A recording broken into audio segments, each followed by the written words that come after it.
अस्सलामु अलैकुम वरहमतुल्लाहि दुरूद शरीफ। अल्लाहुम्मा सल्लि अला सय्यिदिना मुहम्मदिन व अला आलि सय्यिदिना मुहम्मदिन व बारिक वसल्लिम। अल्लाहुम्मा सल्लि अला सय्यिदिना मुहम्मदिन व अला आलि सय्यिदिना मुहम्मदिन व बारिक वसल्लिम।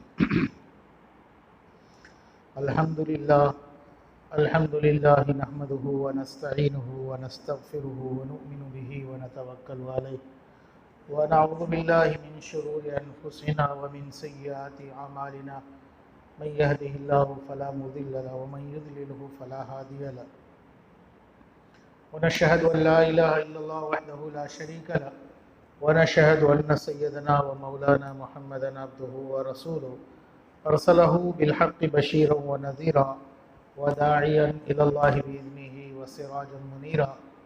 अऊज़ु बिल्लाहि मिनश शैतानिर रजीम। बिस्मिल्लाहिर रहमानिर रहीम। उलाइका अल्लज़ीना इश्तरवुज़-ज़लालता बिल-हुदा फमा रबिहत तिजारतुहुम वमा कानू मुहतदीन।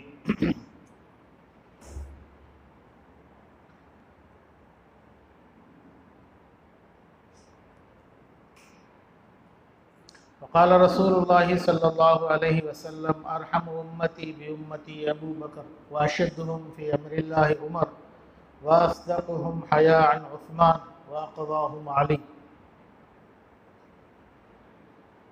ला इल्म लना इल्ला मा अल्लमतना इन्नका अंतल अलीमुल हकीम। ला इल्म लना इल्ला मा अल्लमतना इन्नका अंतल अलीमुल हकीम। रब्बि इश्रह ली सदरी व यस्सिर ली अमरी वहलुल उक़दतम मिन लिसानी यफ़क़हू क़ौली। प्यारे अजीज़ नौजवानों, बुज़ुर्गों, दोस्तों, मुअज़्ज़ज़ उलमाए किराम, पर्दानशीन दीनी माँ और बहनों, अल्लाह ताला ने एक मौका दिया है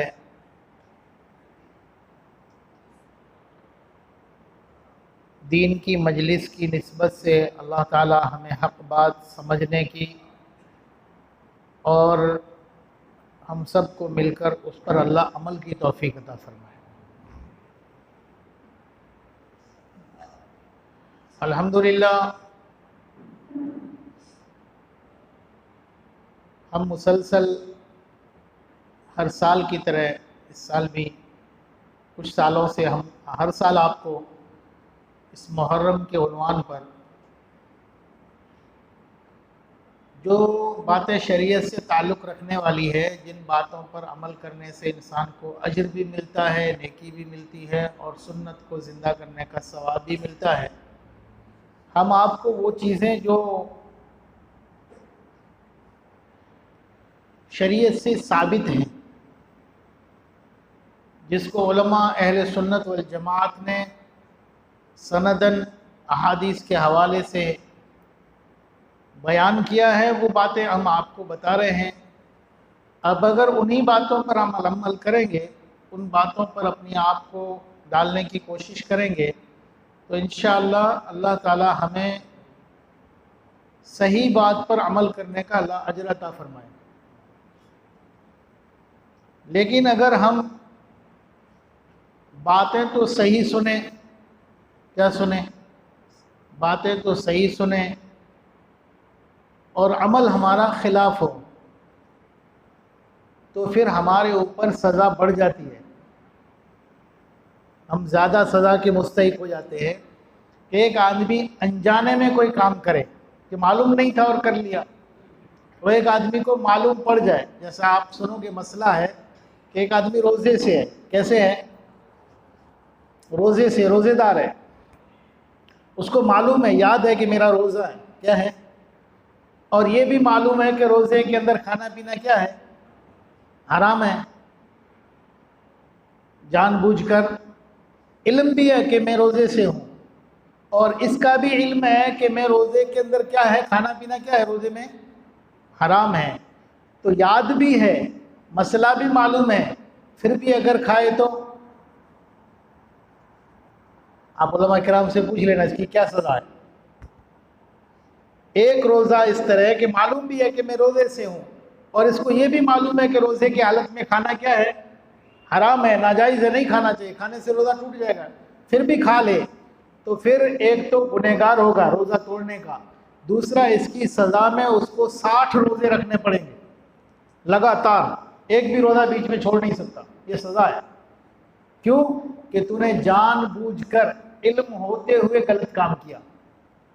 इसके बरखिलाफ एक आदमी रोज़े से है, क्या है, रोज़े से है, और उसको ये मसला मालूम है कि रोज़े में खाना क्या है, जायज़ नहीं है, लेकिन कई महफिल में बैठा था और उसने भूल से खा लिया।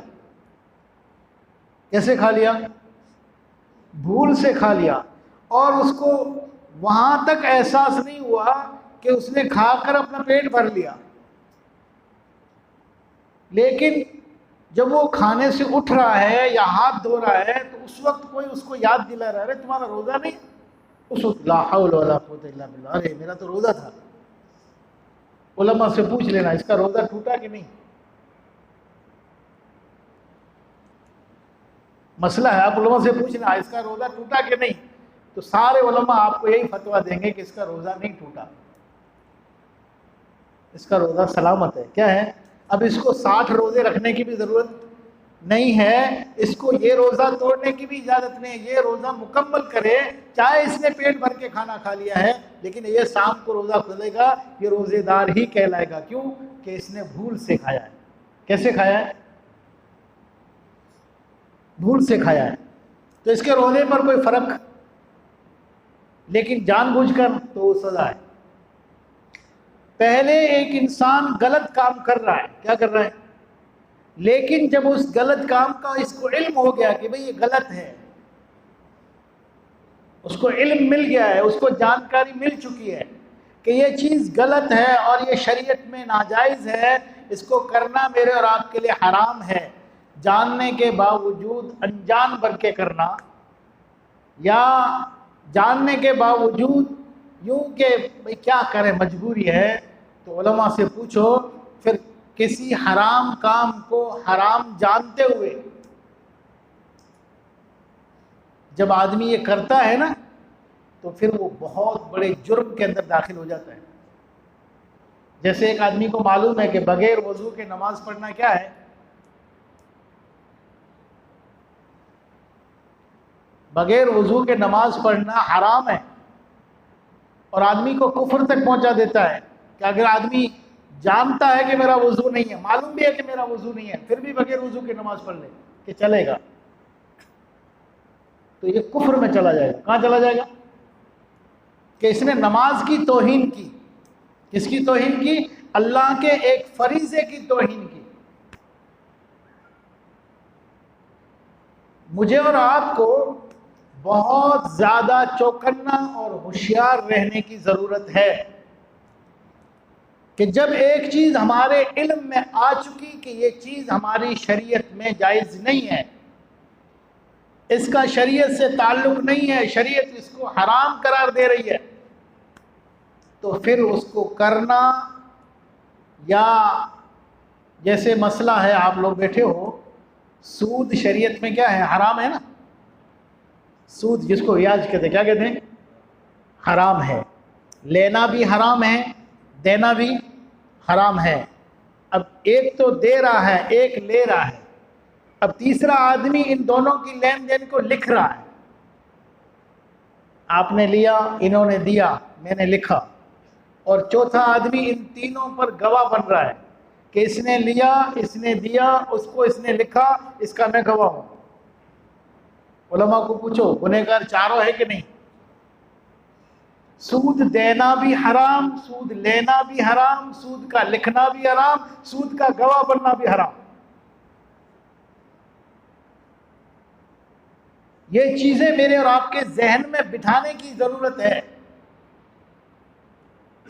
हम लोग आओ तो ही खाली वो से मेरे ला, जब चीज वो तुझे बताया जा रहा है शरीयत के हवाले से कि वो हराम है, तो फिर उसका तुम दर्शक क्यों बन रहे हो? अगर तेरा जहन यूं कहता कि मैं तो नहीं गया था, बच्चे को दिखाने गया था, अच्छा तू कैसा बाप है कि अपने बच्चे को बचपन से हराम सिखाता है? तू कौन सा बाप है? तू बाप नहीं है अपनी औलाद के लिए, जालिम है कि बचपन के जो बच्चे को तुझे हलाल सिखाना चाहिए था, जायज चीज तेरे बच्चे के जहन में उतारनी चाहिए थी, उसके बजाय तू अपने बच्चे के जहन में क्या उतार रहा है? तो बच्चे का बाप नहीं बना, तो फिर अब्बा नहीं हुआ, फिर तो तू दुश्मन है, फिर वो माँ नहीं है, फिर वो जालिम है जो अपनी औलाद को क्या कर रही है? हराम की तरबियत कर रही है। तो न बच्चे का बहाना सही है, न मेरा देखने का बहाना सही है।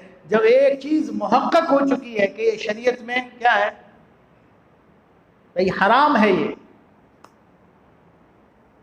तो उसका देखना, उसका बनाना, उस पर खर्च करने के लिए पैसा देना भी हराम है।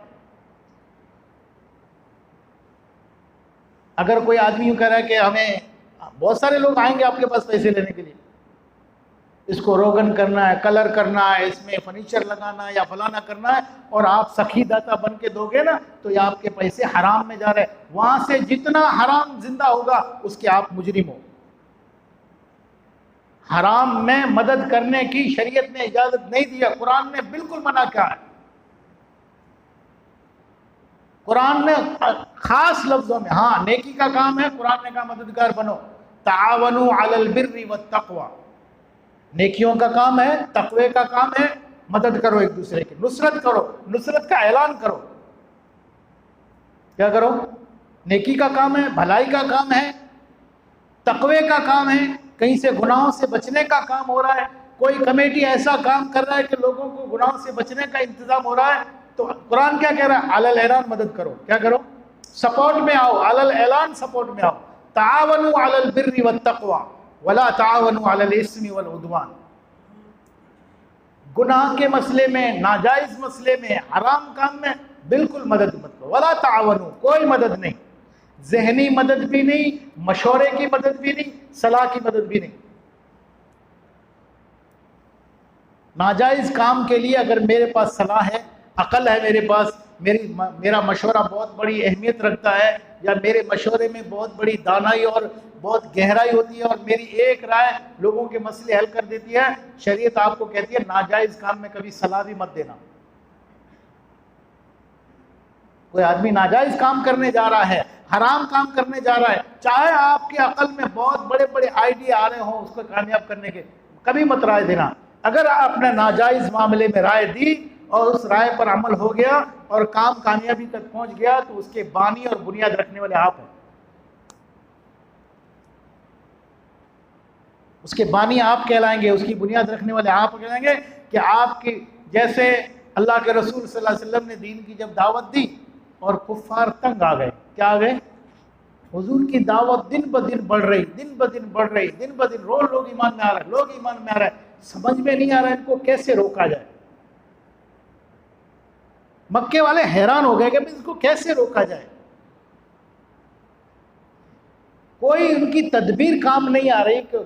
बाज़ों ने कहा कि एक काम करो, इनको, ये मोहम्मद नाम का नौजवान है ना जिसका दीन फैल रहा है, एक काम करो इसको पकड़ के जेल में डाल दो, उम्र कैद डाल दो।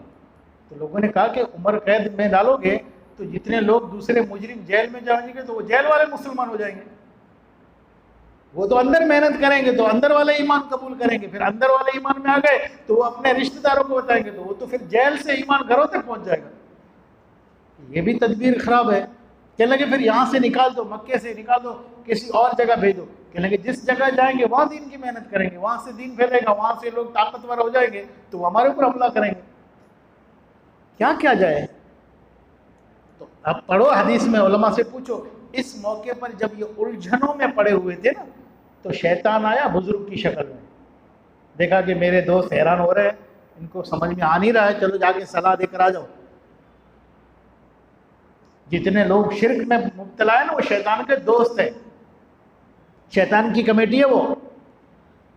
तो उसने देखा मेरी कमेटी वाले बहुत परेशान हो रहे हैं और मैं प्रमुख होकर साइड में हूँ, ये बेचारे ट्रस्टी हैरान हो रहे हैं, जाओ उनको सलाह दो। कहने लगे क्यों टेंशन में पड़े हो, इतनी उलझन में, जेल में डालो, बाहर निकालो, कुछ नहीं है, बस तुम्हारे इतने जितने कबीले हैं ना, फलाना कबीला, ये कबीला, एक एक कबीले से एक एक नौजवान बुला लो, एक कबीले से एक एक नौजवान को बुला लो, और रात को मोहम्मद अपने घर में सोएंगे तो उसके घर के ऊपर तलवारें लेकर खड़े हो जाओ, जब वो सुबह को नमाज के लिए निकले तो सब मिलके एक साथ कत्ल कर दो। किसी एक कबीले पर इल्ज़ाम नहीं आएगा, सारे कबीलों पर इल्ज़ाम आएगा तो लोगों के लिए सारे कबीलों से बदला लेना मुश्किल हो जाएगा, तो खुद ब खुद मामला क्या हो जाएगा। हाँ, अबू जहल ने कहा तेरी राय बहुत मजबूत है, तेरी राय में बहुत मजबूती है। क्या है कि किसी एक कबीले पर इल्ज़ाम भी नहीं आएगा, और ये कुरैश वाले सारे कबीले से तो लड़ नहीं सकेंगे, सारे कबीलों से मुकाबला नहीं कर सकेंगे, और हमारे मिशन में हम कामयाब हो जाएंगे। तो शैतान की राय पे क्या हो गया, फैसला भी हो गया और अमल भी हो गया, लोग घर का घेरा। लेकिन वो नहीं जानते कि मोहम्मद रसूलुल्लाह सल्लल्लाहु अलैहि वसल्लम अकेले नहीं हैं, उनके साथ रब्बुल आलमीन की ताकत है। तो कुछ नहीं हो सकता, क्या नहीं हो सकता। लेकिन मैं क्या कह रहा हूं कि एक आदमी मजबूत राय देता है और उसकी राय की बुनियाद पर काम हो जाता है, तो गुनाह किसको होता है। अब ये जितने हुजूर के कत्ल के लिए घर के बाहर तलवारें लेकर खड़े होंगे, ये क़यामत के दिन कहाँ जाएंगे। अगर उन्होंने अल्लाह करे बाहर खड़े हुए ने अगर ईमान कबूल कर लिया तो तौबा हो गई, और अगर नहीं किया तो वो अगर इसी हाल में कुफ्र में मर गए तो वो तो दोज़ख के हवाले हो गए। तो हमें शरीयत ये कह रही है कि अल्लाह ने तुम्हें अगर सलाहियत दी है, ताकत दी है, तुम्हारा कोई स्टेटस है समाज में, तुम्हारा कोई वैल्यू और तुम्हारी बात का एक वजन है, तो नाजायज़ मामले में कभी अपनी बात को भी सामने मत रखना। कहीं तुम्हारी बात की वजह से कोई नाजायज़ बात समाज में शरीयत में जिंदा हो गई तो उसके मुजरिम तुम कहलाओगे। तो अल्लाह तबारक व तआला ने मुझे और आपको समझा दिया। मैंने जो कुरान के अंदर शुरू में आयत पढ़ी ना, उलाइकल्लज़ी नश्तरऊ ज़लालता, वो लोग जिन्होंने खरीदा गुमराही को हिदायत के बदले। किसको खरीदा। उलाइकल्लज़ी नश्तरा, वो लोग जिन्होंने खरीदा, लिया, बाजार से सौदा होता है ना, खरीदा उन्होंने क्या, किसको खरीदा। नश्तरऊ ज़लालता, गुमराही को खरीदा, किसके बदले में, हिदायत के बदले में। हिदायत को बेचा और ख़रीदा किसको। जैसे अपनी कच्ची कहावत में होता है ना, कोई आदमी आसान काम छोड़कर मुश्किल काम में पड़ जाए। क्या छोड़ के, आसान काम जो हो रहा था उसका आसानी के साथ, उसमें कोई उलझन नहीं थी, टेंशन नहीं था, कोई परेशानी नहीं थी, आसानी से उसका काम चल रहा था। उस आसान काम को छोड़कर एक परेशानी वाले काम में पड़ गया, कि उस काम में पढ़कर वो परेशान हो रहा है, टेंशन आ गया और वक्त भी बहुत खर्च हो रहा है। तो पा कच्ची में करो जाओ निंदर वेकी ने वजह को गिने, बोलते नहीं बोलते हैं। कुरान ये कह रहा है कि जिन लोगों को सही बात का इल्म हो चुका है, हिदायत व अला इल्म उनके सीने में उतर चुका है, हक को पहचान चुके हैं, हक की बात उनके कानों तक पहुंच चुकी है, फिर भी वो हक को बेचकर क्या खरीद रहे हैं, गुमराही खरीद रहे। उलाइकल्लज़ी नश्तरऊ ज़लालत बिल हुदा फमा रबिहत तिजारतुहुम, तो अल्लाह कह रहे हैं उनको इस तिजारत में कभी नफा नहीं होगा। फमा रबिहत तिजारतुहुम, ये सूरह बकरा के दूसरे रुकू की आयत है। फमा रबिहत तिजारतुहुम, वो इनको इस तिजारत में कभी नफा नहीं होगा। फमा रबिहत तिजारतुहुम उलाइका, कि ऐसे लोगों को फिर कभी हिदायत भी नहीं मिलेगी। क्या हुआ कि इन्होंने हिदायत की नाकदरी की, कि इनको हिदायत मिल गई थी। क्या हो गई थी, इनको हिदायत मिल गई थी, उस हिदायत को बेचकर गुमराही को खरीदा। तो अल्लाह ताला कह रहे हैं इस तिजारत में इनको एक तो नफा नहीं होगा, कामयाब नहीं होंगे इस तिजारत में, लेकिन दोबारा इनको हिदायत मिलना क्या हो जाएगा, मुश्किल हो जाएगा। इन्होंने हिदायत की नाकदरी की है। अल्लाह हमें हिदायत की नाकदरी से बचाए। सबसे बड़ी चीज़ है, मैं कितनी भी नेकियां करूं, कितने भी बड़े बड़े नेकी के काम करूं, लेकिन सारे नेकी के काम के कामयाब होने और उस पर अजर व सवाब आखिरत में मिलने पर बुनियादी चीज़ अकीदा है। क्या है, अगर मेरा अकीदा सही है, सही अकीदे के बाद अगर मैं गुनहगार हूँ, क्या हूँ, गुनहगार हूँ, कोई भी गुनाह हो रहा है मुझसे, झूठ का गुनाह हो रहा है या और जिना का गुनाह हो रहा है या कोई और गुनाह हो रहा है, लेकिन मेरा अकीदा क्या है, सही है, और जिस गुनाह को गुनाह करके कर रहा हूँ उसको मैं गुनाह समझ रहा हूँ कि ये गुनाह है, मेरा अकीदा भी सही है और जो काम कर रहा हूँ मुझे मालूम है कि ये मैं गुनाह कर रहा हूँ। क्या कर रहा हूँ? तो उम्मीद ये है कि अल्लाह ताला इनके अकीदे के सही होने की बुनियाद पर और उस गुनाह समझने की बुनियाद पर एक न एक दिन ऐसा वक्त आएगा अल्लाह उसको तौबा की तौफीक देंगे। क्या देंगे? क्यों? एक तौबा का एक झोंका, तौबा का एक आंसू, तौबा की एक नदामत, एक शर्मिंदगी 100 साल के गुनाह माफ कर देगी। क्या कर देगी? 100 साल के जुर्म माफ कर देगी। आपके 100 साल के गुनाह, नदामत का एक आंसू बहाओगे और तौबा करोगे, या अल्लाह मैं तो मुजरिम हूँ, जिंदगी मैंने गुनाहों में गुजार दी, ए अल्लाह मुझे मेरी तौबा करो। अल्लाह 100 साल के गुनाह माफ कर दे। लेकिन अगर इसके बरखिलाफ मैं काम तो नेकियों वाले कर रहा हूँ, काम तो सवाब के कर रहा हूँ, लेकिन मेरा अकीदा सही नहीं है,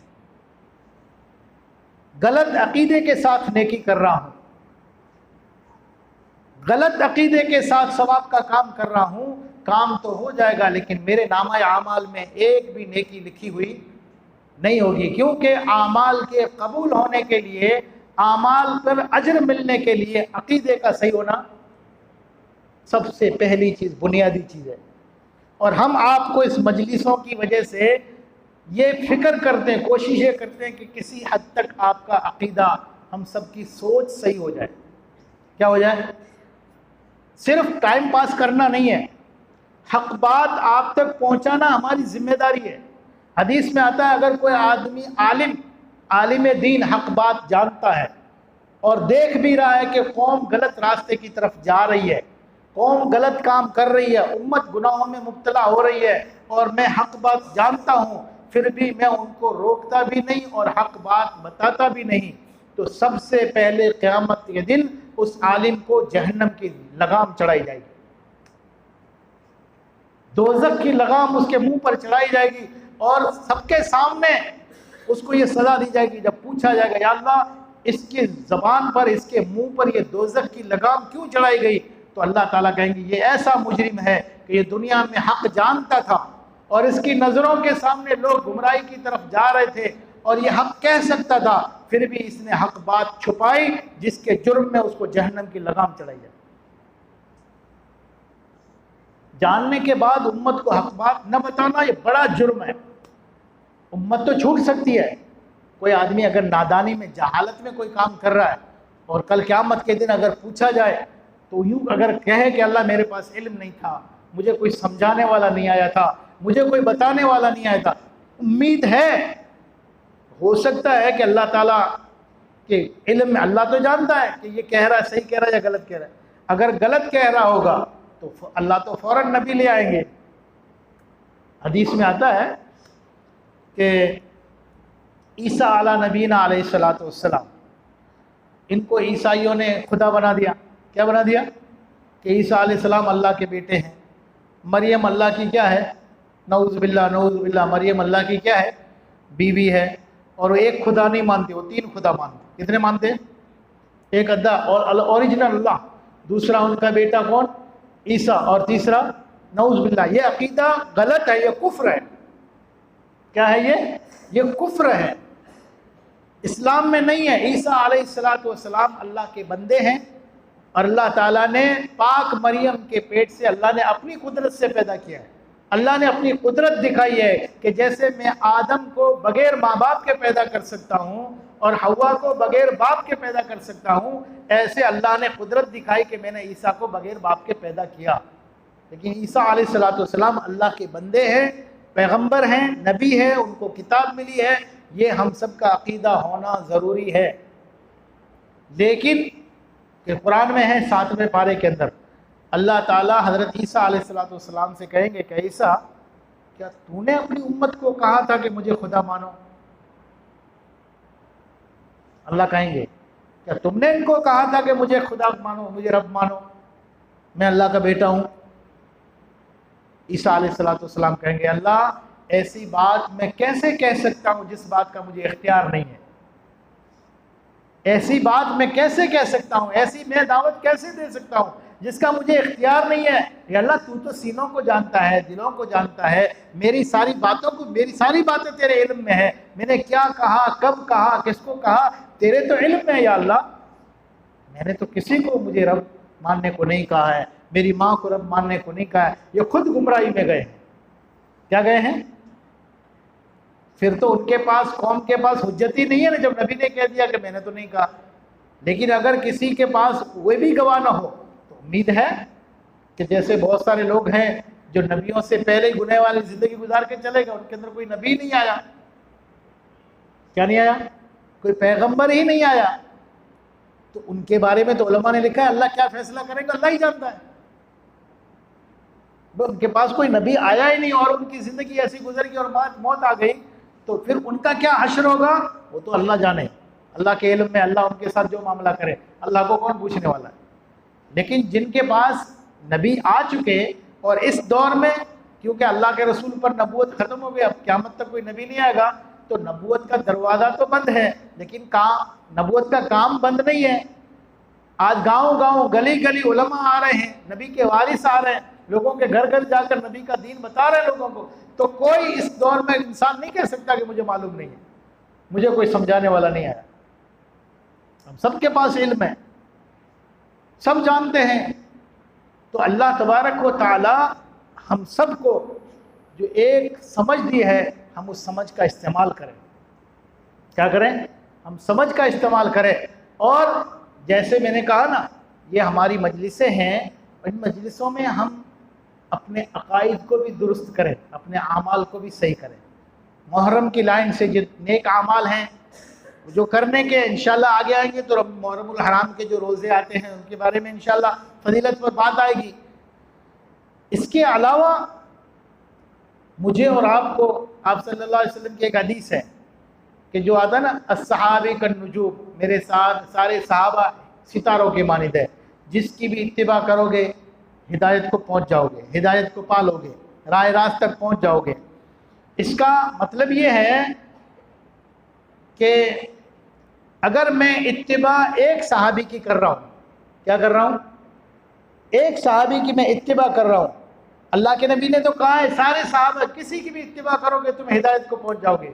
तो मेरी इत्तिबा, इसका मतलब ये नहीं है कि एक सहाबी की मैं इत्तिबा कर रहा हूँ और दूसरों को मैं बुरा भला कह रहा हूँ। ये इत्तिबा नहीं है, ये इत्तिबा नहीं है। बल्कि मैं जिस सहाबी की इत्तिबा कर रहा हूँ वो तो मेरे दिल में है, लेकिन बाकी जो है वो भी मोहतरम है, एहतराम के काबिल है। अल्लाह के रसूल सल्लल्लाहु अलैहि वसल्लम के सहाबा हैं, उनकी कदर, उनकी कीमत मेरे सीने में होना ज़रूरी है। अगर किसी सहाबी के बारे में भी ज़रा सा खदशा भी आया ना, बुराई का ख्याल आया, मेरे और आपके ईमान का ख़तरा आया। मैंने कल बताया था आपको। और शिया जो हजरात हैं, शिया हजरात जो मैंने कल कहा था, हज़रत अली रज़ी अल्लाह तआला अन्हु को एक मरतबा आप सल्लल्लाहु अलैहि वसल्लम ने फरमाया कि अली, कि तुम्हारी वजह से दो गिरोह, दो ग्रुप कह लो या दो जमातें कह लो, जो भी हो, दोज़ख में जाएंगे। किसमें जाएंगे? तो हज़रत अली रज़ी अल्लाह तआला अन्हु परेशान हो, या अल्लाह मेरी वजह से, या रसूलुल्लाह सल्लल्लाहु अलैहि वसल्लम मेरी वजह से, तो मैं कोई ऐसा काम करूंगा या मैं कोई ऐसी दावत दूंगा या कोई मैं ऐसा अमल करूंगा कि मेरी वजह से लोग दोज़ख में चले जाएंगे? कहा नहीं नहीं, तुम्हारी वजह से, यानी एक तबका तुमसे इतनी मोहब्बत करेगा, इतनी मोहब्बत करेगा, इतनी मोहब्बत करेगा कि तुमको खुदा बना देगा। मोहब्बत के जोश में हजरत अली को क्या बना देगा? कहते हैं ना लफ्ज़, आपने तो सुना होगा बहुत सी जगह पर। आज तो हम लोग, हमारे अच्छे खासे लोगों के ज़बान से लोग मौला अली मुश्किल कुशा, मुश्किलों को हल करने वाला कौन है? मुश्किलों को हल करने वाला कौन है? हजरत अली के पास निकाह के लिए पैसे नहीं थे, ये मुश्किल थी ना। निकाह में मेहर के लिए पैसे नहीं थे हजरत अली के पास, तो ये मुश्किल काम था ना। ये हल किसने किया? मैंने आपको इतनी देर जो आपकी मैंने जो फील्डिंग की ना, क्यों? आपका अकीदा सुधारने के लिए कि हम क्या कह रहे हैं, क्या सोच रहे हैं। हजरत अली रजी अल्लाह ताला अन्हु खुद निकाह करने जा रहे हैं हुजूर की बेटी हजरत फातिमा से। निकाह का मौका और अल्लाह के रसूल पूछे, अली मेहर के लिए पैसे हैं? नहीं है। लाओ, मेहर के बगैर तो बीवी हलाल नहीं होगी, हराम है तुम्हारे ऊपर, जब मेहर का इंतजाम करो। तो किसी के पास निकाह की मेहर के लिए पैसा न होना ये क्या मुश्किल नहीं है? इस मुश्किल को हल किसने किया जानते हो? इल्म में है, इस मुश्किल को किसने हल किया? उस्मान गनी रजी अल्लाह ताला ने। तो मुश्किल कुशा कौन हुआ? बात दलाइल से समझो ताकि कभी किसी के कहने पर हम धोखे में ना आए कि हाँ ये तो बरोबर चाहिए। लोग सिलेंडर जल्दी हो जाते हैं, खुद के पास दलील होते नहीं है, दीन सीखा नहीं है, उलमा के पास बैठा नहीं है, तो जल्दी से सिलेंडर हो जाता है। लगे तो एड़ो। क्यों लगता है ऐसा? शियों ने धोखा दिया, धोखा हजरत अली के फजाइल बयान करने में, हजरत अली को सारे सहाबा से अफजल कहने में। हालांकि हजरत अली अफजल है, हमारा इसमें इश्काल नहीं है। अंबिया के बाद पूरी कायनात में सबसे अफजल इंसान, अंबिया के बाद, नबियों के बाद पूरी कायनात में सबसे अफजल इंसान अबू बकर सिद्दीक रजी अल्लाह ताला नंबर 1। दूसरे नंबर पर उमर फारूक रजी अल्लाह ताला, तीसरे नंबर पर उस्मान गनी रजी अल्लाह ताला, चौथे नंबर पर हजरत अली रजी अल्लाह ताला अन्हु, उसके बाद तमाम सहाबा किराम। पूरी कायनात में अंबिया के बाद सबसे अफजल। लेकिन शियों ने सीधे साधे लोगों को धोखा देने के लिए क्या अकीदा बनाया पता है? अरे सबसे अफजल अबू बकर, उमर और फारूक, उस्मान गनी से भी अफजल अली। क्यों? कि तुमको पता है जब हुजूर के घर का घेरा हुआ, बाहर लोग तलवारें लेकर खड़े थे, तो हुजूर के बिस्तर पर अली को सुलाया गया। किसको सुलाया गया? हुजूर के बिस्तर पर किसको सुलाया गया? अब भाई मेरा आप सीधा साधा आदमी, हाँ यार, ना अबू बकर को बिस्तर पे सुलाया गया, ना उमर फारूक को सुलाया गया, ना हजरत उस्मान गनी को सुलाया गया। हजरत हुजूर का बिस्तरे पर हुजूर के बिस्तरे पर कौन सोया?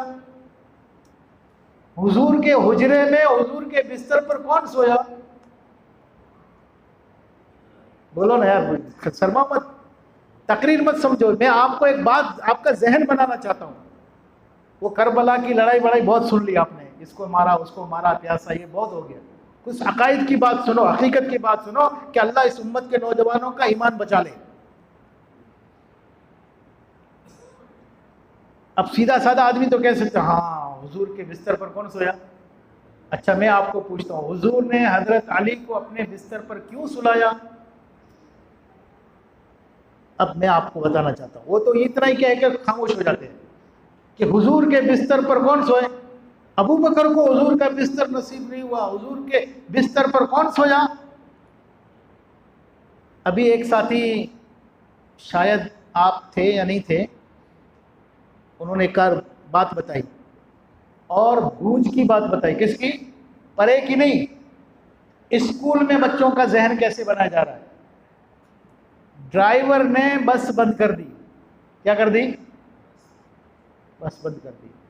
और बच्चों से कहा कि बच्चों उतरो, बस को धक्का दो, बस चालू नहीं हो रही। बच्चे उतरे, सारे स्कूल के बच्चे। अब धक्का दे रहे, ड्राइवर ने ब्रेक पे पैर रख दिया, अब बस आगे बढ़ेगी। बहुत धक्के बच्चे, हाँ चालू नहीं हो रही, बस आगे भी नहीं जा रही। तो फिर ड्राइवर ने दूसरी मरतबा सबको कहा, यार तुम ताकत नहीं लगा रहे, तुम जोर नहीं लगा रहे, जोर लगाओ थोड़ा, हम गफलत में सोए हुए हैं। मैं इसलिए कह रहा हूं हम गफलत में सो रहे हैं। बच्चों से कहा और थोड़ा ताकत लगाओ, बच्चों ने फिर ताकत लगाई, लेकिन वो ब्रेक पे पैर रखे तो बस थोड़ी आगे बढ़ने वाली, यहाँ आगे बस तो खिसकती नहीं यार। तो अब वो ड्राइवर कहता है चलो अपने अपने माबूद को, हर एक अपने अपने खुदा को, खुदा का नाम लेकर धक्का दे। क्या दे? जितने बच्चे हैं ना स्कूल के, तुम हर एक अपने अपने खुदा का नाम लेकर धक्का दो। अब बच्चों ने हर एक ने, जो मुसलमानों ने अल्लाह का नाम लिया, दूसरों ने, वो जो हिंदू थे उन्होंने अपने भगवान का नाम लिया, धक्का दिया उसने, फिर ब्रेक पे पैर रख दिया। क्या रख दिया? अब बस चालू ही नहीं हो रही, आगे ही नहीं बढ़ रही। जब 2-3 मरतबा ऐसे ट्राई कर चुका और बच्चे थक गए, तो अब क्या कह रहा ड्राइवर पता है? क्या लगा, एक काम करो, तुम ईसा अलैहिस्सलाम का नाम लो। क्या लो? ईसा मसीह को पुकारो। अब बच्चों ने ईसा मसीह का नाम देकर धक्का दिया, उसने ब्रेक से पैर हटाया। बस में कोई खराबी नहीं थी, वो बच्चों का जहन बनाना चाहता था। ब्रेक से पैर हटाया और बस एकदम बस स्टार्ट हो गई। ईमानदारी से बच्चों के जहन में क्या बात बैठ गई?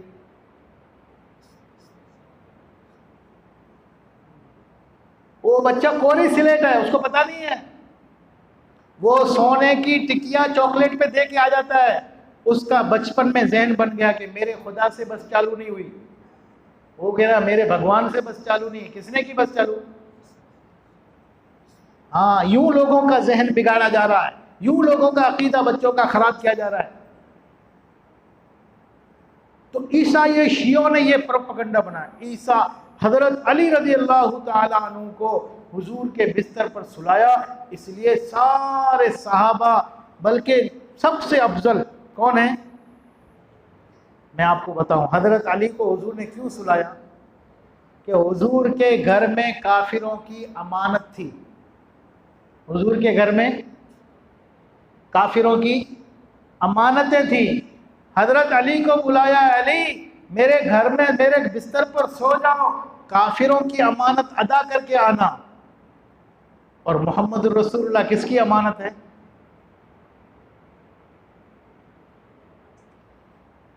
मोहम्मद रसूलुल्लाह किसकी अमानत है? बोलो ना यार, अल्लाह की। अच्छा, अल्लाह ने अपनी अमानत किसके हवाले की?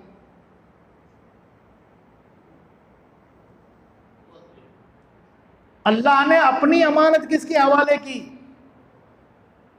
काफिरों की अमानत अली के हवाले, खुदा की अमानत सिद्दीक के हवाले। किसके हवाले? बोलो, अफजल कौन हुआ? बोलो ना। अच्छा, काफिरों, जितनी आदमी के पास दौलत ज्यादा होती है ना, पैसे ज्यादा, एक आदमी के पास जेब में 1 रुपया भी नहीं है, मोबाइल भी नहीं है, कुछ नहीं है, वो तो फुटपाथ पे सो जाएगा। कहाँ सो जाएगा? है खतरा कहीं? कुछ नहीं, टेंशन, मोबाइल भी नहीं, सोने का कोई जेवर भी नहीं और पैसा जेब में पाई भी नहीं है, तो फुटपाथ पे सो जाएगा। और अगर किसी के जेब में 2 लाख रुपए पड़े हों और एंड्रॉइड मोबाइल भी हो 20-25 हज़ार का, वो फुटपाथ पे सोएगा? अली के हवाले काफिरों की अमानत थी, अली आराम की नींद सो गए। सिद्दीक के हवाले अल्लाह की अमानत थे, सिद्दीक सारी रात जागते रहे।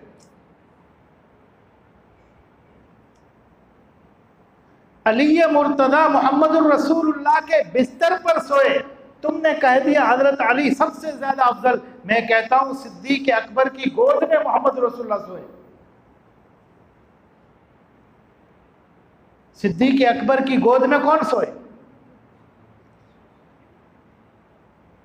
अरे गारे हीरा पर चढ़ते हुए मोहम्मद रसूलुल्लाह सिद्दीक के खंभों पे सवार हुए, और मक्का फतह हुआ तो हजरत अली हुजूर के कंधों पे सवार हुए।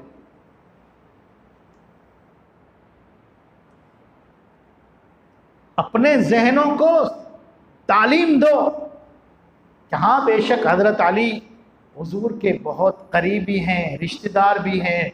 हुजूर ने हजरत अली के फजाइल बयान किए हैं। हुजूर ने हजरत अली के बारे में कहा, हजरत अली से वही बुग़्ज़ रखेगा जो मुझसे बुग़्ज़ रखेगा, हजरत अली से वही मोहब्बत करेगा जो मुझसे मोहब्बत करेगा। हजरत अली के फजाइल अपनी जगह पर, हजरत अली रज़ी अल्लाह तआला अन्हु का मकाम अपनी जगह पर। हजरत अली अफजल हैं, बेशक अफजल है, हैदर कर्रार हैं और हुजूर सल्लल्लाहु अलैहि वसल्लम के रिश्तेदार हैं, चचाजाद भाई हैं। लेकिन खुद मोहम्मद रसूलुल्लाह ने सारी कायनात में नबियों के बाद सबसे ज़्यादा अफजल किसको कहा? हुजूर की हयाती में हुजूर बीमारी के बिस्तर पर हैं, बीमार हैं। हजरत बिलाल बार बार दरवाजे पर आ रहे हैं, या रसूलुल्लाह सल्लल्लाहु अलैहि वसल्लम अस्सला अस्सला अस्सला, ए हुजूर नमाज का वक्त हो गया। हुजूर बीमारी की वजह से उठ नहीं पा रहे। हुजूर सल्लल्लाहु अलैहि वसल्लम ने कहा, बिलाल जाओ, मुरु अबा बकर वसल्लु बिन्नास, जाओ अबू बकर सिद्दीक को बुलाओ और उनसे कहो कि मेरे मुसल्ले पर लोगों को नमाज पढ़ाए। हुजूर की हयाती में सिद्दीक अकबर ने 17 नमाजें पढ़ाई है जमात के साथ।